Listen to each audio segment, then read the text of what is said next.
j'ai pas fait le tour du bouton de volume, je vais vous montrer une dernière chose, un petit truc qui est assez sympa, qui permet de moduler encore son son de guitare et d'avoir un autre son encore.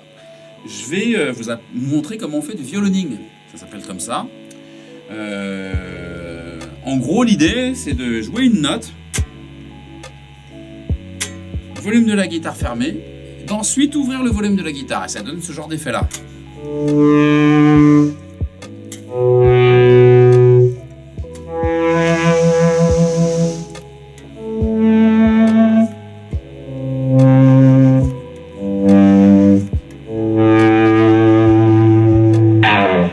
Ça permet de faire des effets un peu atmosphériques, de créer de la musique un petit peu progressive. Ça permet d'avoir quasiment plus d'attaque, même plus du tout d'attaque sur la guitare, et de rendre une guitare, instrument qui a une attaque assez forte et une dynamique assez forte, si vous voyez ce que je veux dire, et de retirer toute cette force et cette énergie pour en faire un instrument. Ça ressemble à des nappes de synthétiseur, moi je dirais. En tout cas, ça évoque ça pour moi. Voilà. On peut rajouter là-dessus un petit effet, un délai, ce qu'on appelle un délai, nous, entre musiciens. Les non-musiciens appelleront ça un écho. Et ça va ajouter encore un petit quelque chose à cet effet de violoning.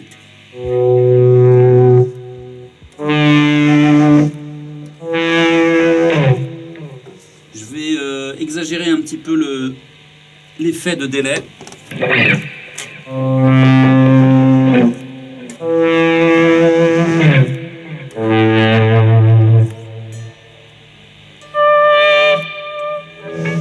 Pardon.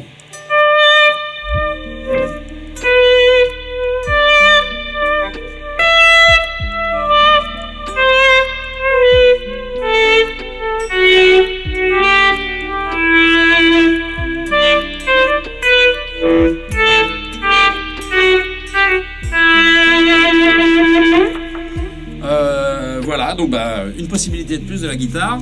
Je vais faire une petite remarque en plus. Si jamais vous voulez, il y a un gars qui est très très fort pour gérer le volume de la guitare. Jeff Beck l'utilise beaucoup, un super guitariste, un daron de la guitare même, j'oserais dire. Il est très très fort avec son bouton de volume.